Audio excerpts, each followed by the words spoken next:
Hi, how you doing? And welcome back to another video on the channel. What we have today is a preview of Group G, really trying to power through the content here, hoping to get Group H done as well before the World Cup actually kicks off later today, but we'll see how it goes. So if you are new to the channel, any support is greatly appreciated, likes and subscribes. If you're a fan of the World Cup content, and we're also going to be continuing all the Fantasy League for the Premier League when we get back to it in after Christmas. So we have the group here and we're going to start talking about the fixtures that we have in front.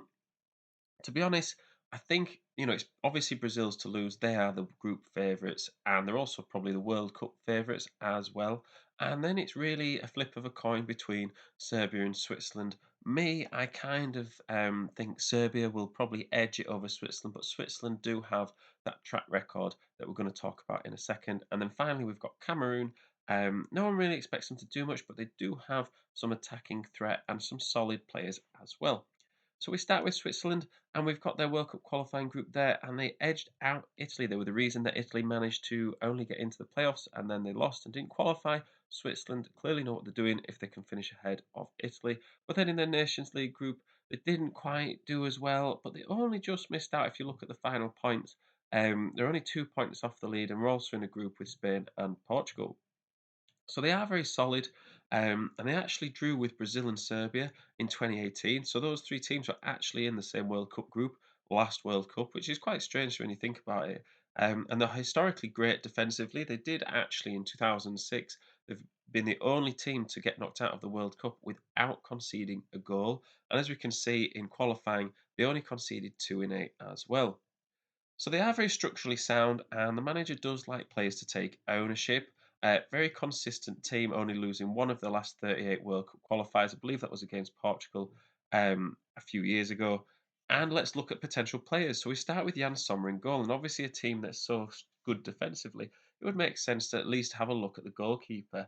And he's very experienced now, and he is a penalty save king. He's saved them in shootouts and in games, and he'll definitely need to be on form because he'll absolutely be tested in this group. Next up, we've got Granit Xhaka, and he's been among the goals for Arsenal this season. He's mainly thought of as a defensive midfielder, but his passing is very underrated, and he does tend to get forward as well. He's going to be fully involved in those tackle points, possibly a yellow card risk as well, but no one can question his commitment to the cause.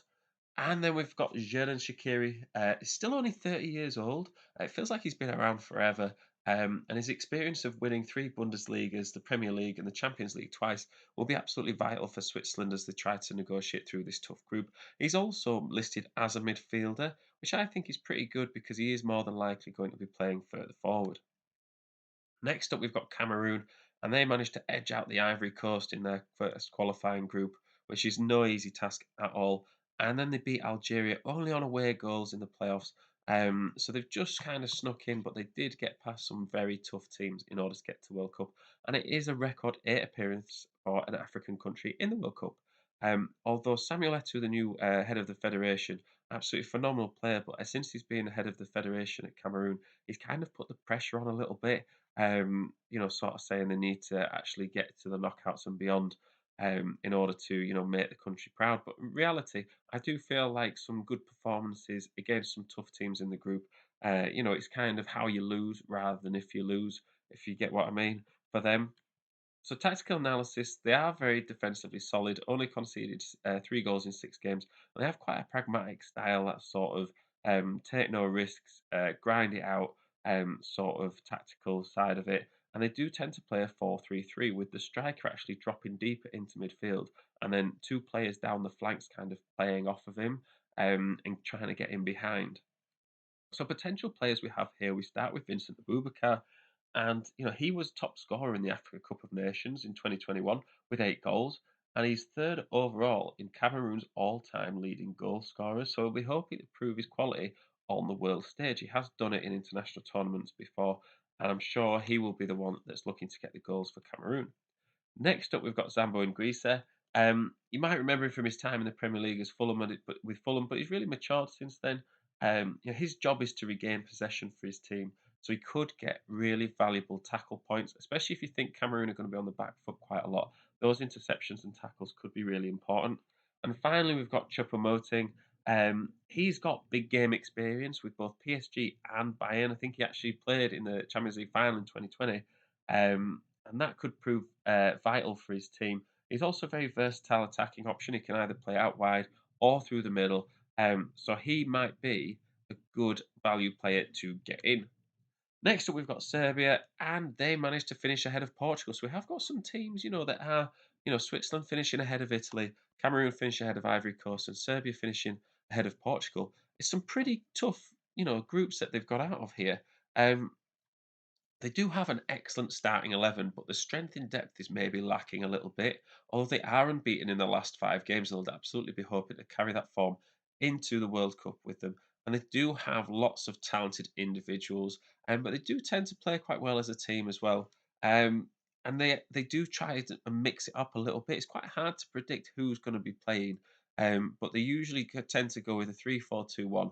That's either with wide wingers against opposition that they can maybe try and attack, or they bring those two attacking midfielders back in and try and stay compact in the middle. But regardless, they do try and play attractive, inventive football. The potential players for Serbia, and we start with Dusan Tadic. Now, he has got in the last 2 seasons 38 goals and 47 assists, which is pretty phenomenal, really. He wasn't ever that good in the Premier League, or at least that prolific in the Premier League when he was with Southampton, but he's someone that is definitely on form. And we talked about not really knowing the Serbia 11. He is someone that will probably play. He'll either play out wide on the left or he'll play just behind the two strikers. Next up, we've got Alexander Mitrovic, and here's another player you might remember um, playing in the Premier League currently with Fulham, previously with Newcastle, and he actually has over 50 goals for Serbia. I think he's only 28, and he's having a great season for Fulham at the moment.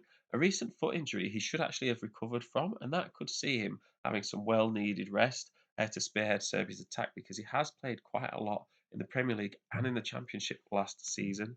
Next, we've got Sergej Milinkovic-Savic, and he's an attacking midfielder who helped Serbia actually win the Under-20 World Cup in 2015. So he's got that experience and know-how of how to win tournaments. He pulls the strings behind, in the midfield, and he threads the passes to the attacking front line. So he'll probably sit just behind players like Tadic and Mitrovic, but he'll be looking to play those through balls in on goal. Finally, we've got Brazil, and what a phenomenal qualifying campaign they had, not losing a game, only conceding 5 goals and scoring 40 in 17 games. To only concede 5 in 17 is incredible, really. And they are tournament favourites, and they do have probably the most well-rounded squad out of arguably any country at the World Cup. And they are defensively experienced as well, so they've got quite a lot of young, pacey attacking players. But defensively and in central midfield, they've got a lot of experience.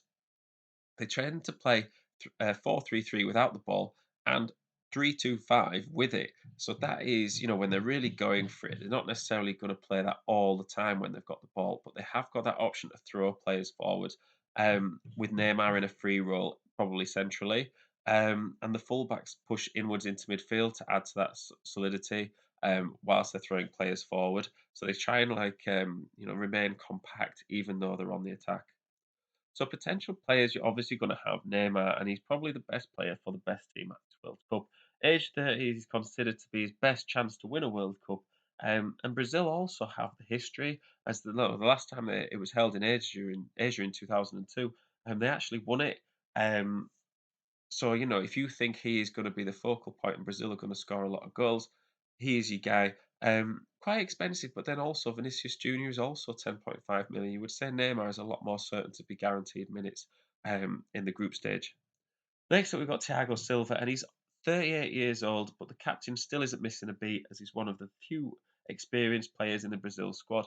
I believe it's only him and Neymar that actually remain from the 2014 World Cup that they hosted in Brazil. And he's a sure starter. He's absolutely going to play, and all that experience will be absolutely vital. This is going to be his last World Cup, and he will be all in it to win it. Finally, we've got Anthony now. Maybe a bit of a surprise pick here. Um, it depends on how much you think he'll play. Um, especially at the price tag of 8.5 million, is quite expensive. But the fact that he's listed as a midfielder and everyone else is listed as a forward, the players that he's competing for places with, it could give him the edge over other potential attackers that you're equally not sure about. So, I think if you've got the spare 2 million, you definitely go with Neymar. But if you're looking for a budget price, maybe Anthony could be the player Obviously, the only question mark is over the minutes. So, yeah, thank you very much for listening. Any support on the channel is greatly appreciated. Hopefully, it's helped you out with finding a bit more about these teams. And I will see you in the next one.